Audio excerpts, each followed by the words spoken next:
Jumlah followers atau subscriber bukan jaminan bagi kami di brand besar untuk langsung mengendorse kalian. Seringkali kami di brand besar justru memilih influencer-influencer yang memiliki follower yang lebih kecil.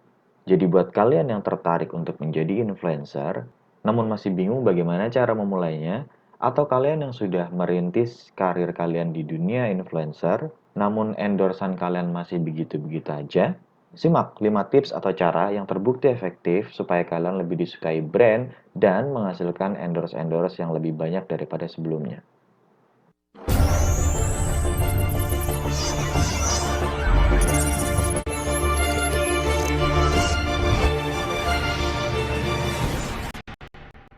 Digital Pro 360 kembali hadir di hadapan teman-teman. Senang banget rasanya masih dengan saya, Vicky, yang akan berbagi berbagai tips dan trik, review, dan informasi penting dari dunia digital marketing. Sebelum kita masuk ke konten inti, please klik like, subscribe, dan jika ada pertanyaan, tolong diisi di kolom komentar. Kali ini kita akan ngebahas tentang endorsement yang biasa dilakukan oleh influencer marketing. Ngomong-ngomong soal endorsement, influencer marketing sekarang adalah job yang sangat menjanjikan. Mau jadi YouTuber, mau jadi selebgram, seleb TikTok, dan lain sebagainya. Semuanya bisa menghasilkan uang melalui mekanisme endorsement yang dilakukan oleh brand-brand tertentu. Sebelumnya, teman-teman harus paham kenapa brand-brand seperti kami itu melakukan hal yang namanya endorsement. Endorsement memang sebuah cara untuk memasarkan produk atau service dari sebuah brand. Pertanyaannya, kenapa harus melalui orang lain, harus melalui influencer? Kenapa tidak melalui iklan yang biasa brand-brand lakukan, mau di sosial media, di TV, di radio, dan sebagainya? Jawabannya adalah karena audiens sekarang atau konsumen sekarang itu tidak mempercayai apa yang dikatakan brand. Biasanya kalau orang-orang bilang, ya omongan sales, pasti semuanya dilakukan atau dikatakan untuk bisa produknya terjual dengan cepat. Secara psikologi, konsumen akan lebih percaya kepada review atau informasi yang berasal dari orang-orang yang sudah dia kenal. Contohnya, kalau misalkan saya mengatakan bahwa mobil A ini bagus, performanya oke, dan sebagainya. Kalau kalimat itu muncul atau keluar dari sales mobil tersebut atau dari perusahaan mobil tersebut, maka konsumen tidak akan langsung percaya. Kalian akan lebih percaya apabila kalimat itu keluar dari mulut orang-orang yang sudah teman-teman percaya, seperti orang tua, adik, kakak, keluarga, teman kerja, atau mungkin teman dekat kalian. Oleh karena itu, kami di brand membutuhkan influencer-influencer untuk menyampaikan pesan yang ingin kita kirim ke calon konsumen kita. Dan yang paling menarik, setelah di-endorse, uang yang mengalir ke rekening influencer tersebut tidak sedikit, teman-teman. Oleh karena itu, sekarang influencer menjadi job yang sangat menarik untuk dilakoni. Bahkan mungkin teman-teman juga sudah tertarik di situ. Namun, masih banyak yang berpikir bahwa untuk bisa di-endorse oleh sebuah brand, apalagi brand yang sudah terkenal, harus memiliki follower yang banyak. Jawabannya adalah iya dan tidak. Bisa iya, bisa tidak. Kenapa begitu?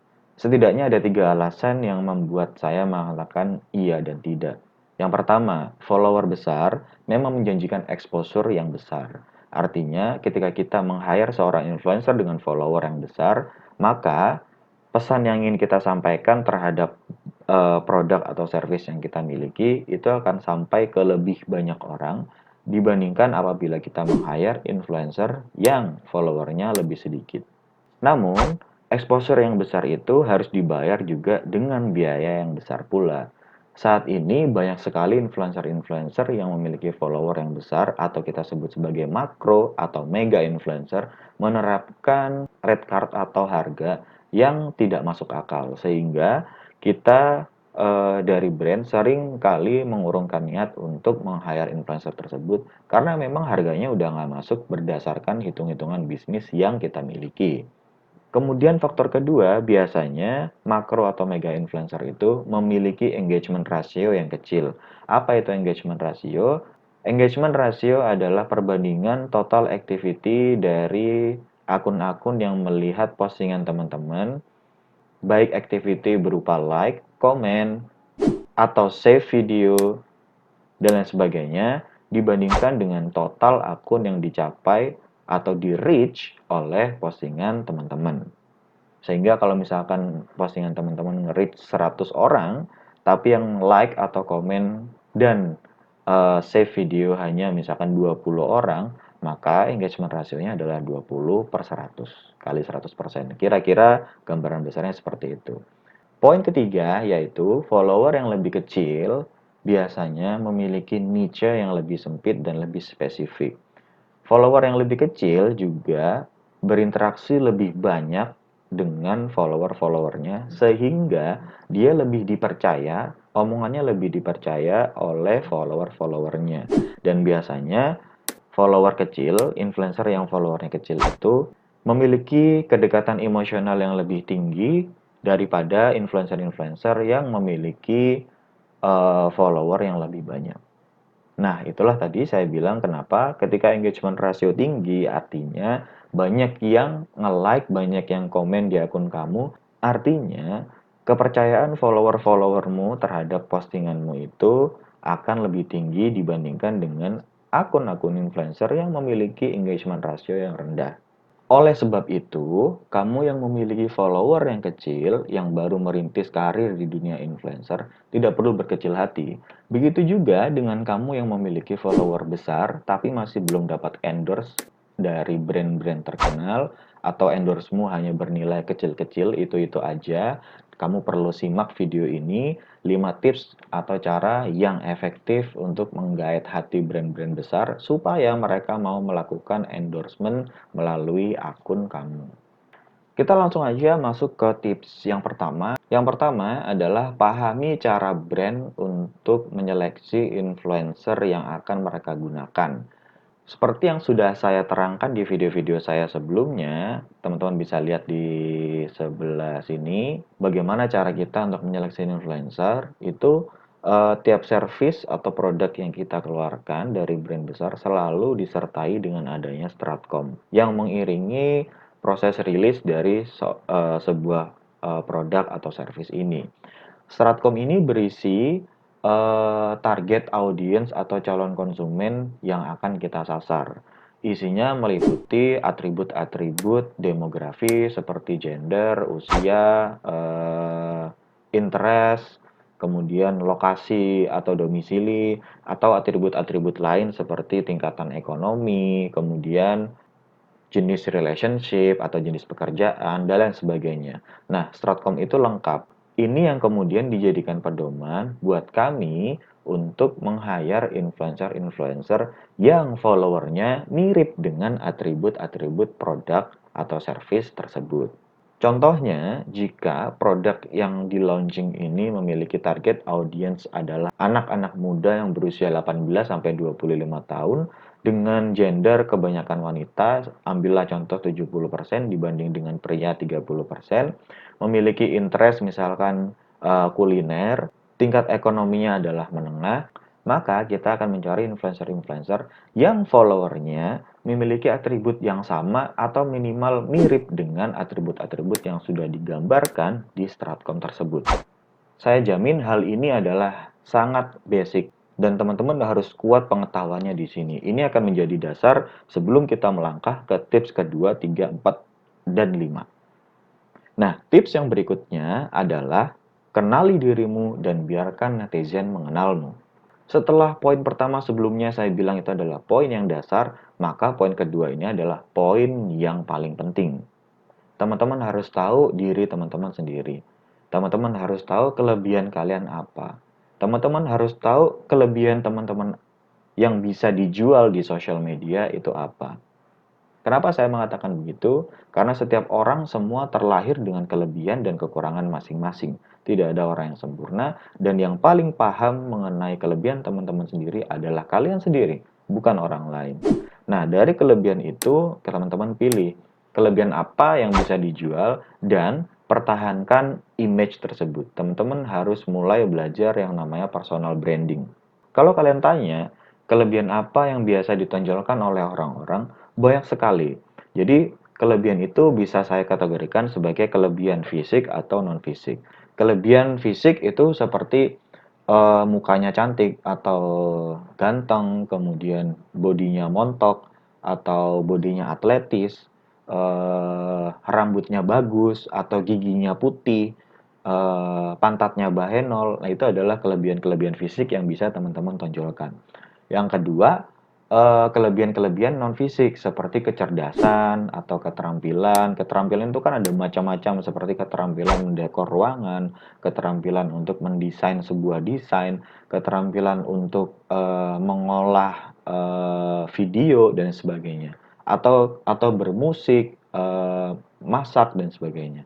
Nah, kita ambil contoh yang non fisik itu contohnya adalah Zack King. Dia adalah seorang digital magician, dia adalah seorang selebgram yang memang dari awal dia menggambarkan dirinya sebagai seorang magician di dunia digital. Padahal sebenarnya itu memang adalah sebuah trik yang dihasilkan dari post production sebuah video yang diedit sedemikian rupa sehingga nampak nyata padahal sebenarnya itu adalah hasil editan. Zack King dari awal dia sudah tahu kelebihan dirinya di situ. Sejak muda dia mengembangkan dirinya khusus dispesialisasikan di bidang itu. Kemudian beranjak dewasa dia mulai membuat video-video dan intinya dia tidak pernah lepas dari image seorang digital magician. Sedangkan kelebihan-kelebihan yang fisik contohnya adalah ya saya tidak perlu menyebutkan siapa, namun banyak sekali selebgram-selebgram di Indonesia dan di dunia yang sengaja menampilkan bentuk fisik tubuhnya yang indah. Entah itu dari bagian atas, bagian dada, bagian paha, dan sebagainya. Saya tidak perlu menerangkan lebih jauh, saya yakin teman-teman paham apa yang saya katakan. Tapi ada satu hal yang perlu teman-teman pegang, yaitu be honest, be yourself. Jadi jujurlah pada diri sendiri, jadilah dirimu sendiri. Apa yang menjadi kelebihan kalian, tonjolkan hal itu. Tidak perlu menjadi orang lain untuk meraih simpati dari audiens. Sama seperti Zack King adalah seorang digital magician dan dia tidak pernah menjadi seorang balerina atau pelawak hanya untuk menggait simpati dari audiensnya. Tips nomor 3, konsisten dengan image dirimu. Setelah kamu mengetahui apa yang menjadi kelebihanmu, tampilkanlah image tersebut secara kontinu dan secara terschedule. Contohnya, apabila kamu mengambil image seorang yang seksi, maka setiap postingan harus diisi atau diselipi dengan konten-konten yang menampilkan keseksianmu. Kalau kamu mengambil image sebagai seorang yang lucu, maka buatlah konten-konten yang lucu. Dan itu harus dilakukan pada setiap konten atau posting yang kalian lakukan di platform sosial media manapun. Konsistensi terhadap image dirimu itu akan mengerucutkan follower-follower yang mengikuti akunmu. Artinya, follower-follower yang kamu dapatkan dari postingan tersebut akan menjadi semakin tersegmentasi. Orang-orang yang senang memperhatikan keseksianmu, maka dia akan follow kamu. Sementara orang-orang yang tidak suka dengan hal-hal yang berbau seksi, dia tidak akan follow kamu.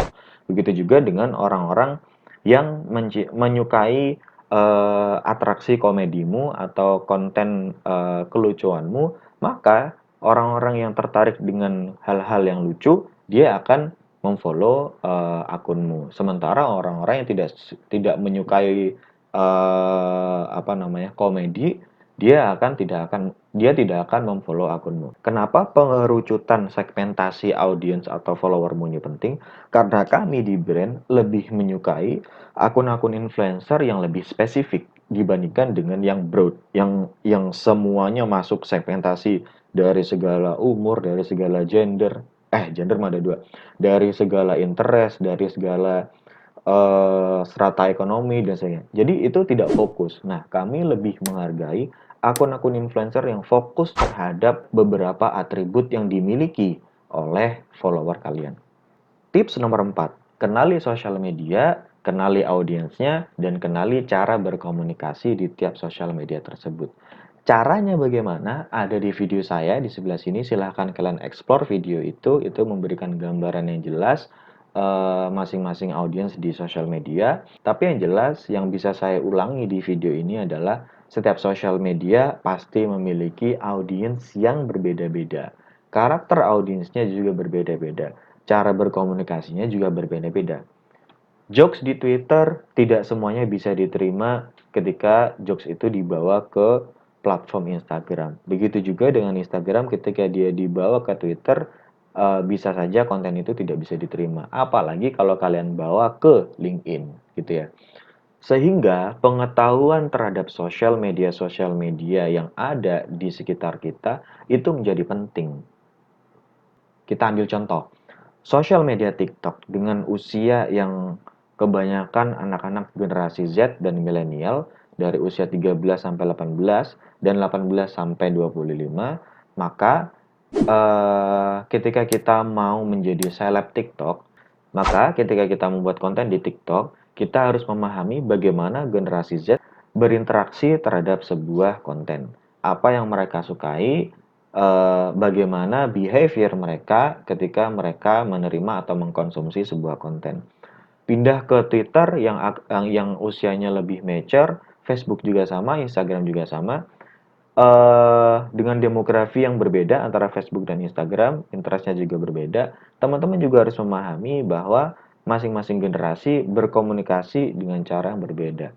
Masing-masing platform juga berkomunikasi dengan cara yang berbeda. Oleh karena itu, pahami dan buatlah konten yang sesuai dengan platform sosial media masing-masing. Tips yang paling akhir dan yang paling gokil. Memang agak curang, tapi ini layak untuk dicoba. Yaitu cari perhatian brand besar dengan cara pura-pura jadi influencer. Kita langsung aja ambil contoh. Mohon maaf, saya tidak terlalu paham di dunia kosmetik, tapi saya tahu ada dua brand yang terkenal. Contohnya adalah Viva dan Revlon. Contohlah dua brand ini adalah brand yang saling berkompetisi ya di kelas atau audiens yang sama.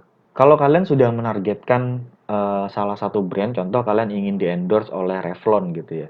Nah, kalian bisa ambil produk-produk Viva, kemudian kalian bikin review kosmetik, make up dan sebagainya menggunakan produk Viva, kemudian kalian tulis reviewnya sebagus mungkin dan kalian tag official account dari Viva itu sendiri. Nah, ini bukan hal yang melanggar hukum kok kalau kalian tag itu. Justru mereka akan senang karena ada yang mereview. Dan kalian mungkin bisa berkesempatan untuk benar-benar menjadi influencer dari produk Viva itu sendiri. Apabila konten kalian dirasa memang memiliki performa yang bagus. Berikutnya, justru mungkin Revlon akan tertarik untuk meng-hire kalian sebagai influencer. Memang tidak instan. Lakukan hal ini mungkin lebih dari 3 kali atau 5 kali pada waktu yang tidak bersamaan. Maka cara ini bisa jadi menjadi sebuah batu lompatan kalian untuk mulai di-hire oleh brand-brand terkenal. Oke, sesial-sialnya atau setidak beruntungnya kalian, minimal kalau Revlon dan Viva ini tidak melirik, follower kalian sudah tahu bahwa kalian sekarang open for endorsement. Oke teman-teman, itu tadi 5 cara atau tips yang bisa kalian gunakan supaya brand-brand lebih tertarik untuk meng-hire kalian menjadi influencer. Jika ada pertanyaan, jika ada yang ingin disampaikan, diisi di kolom komen. Jangan lupa like dan jangan lupa subscribe. Sampai jumpa di video kita selanjutnya.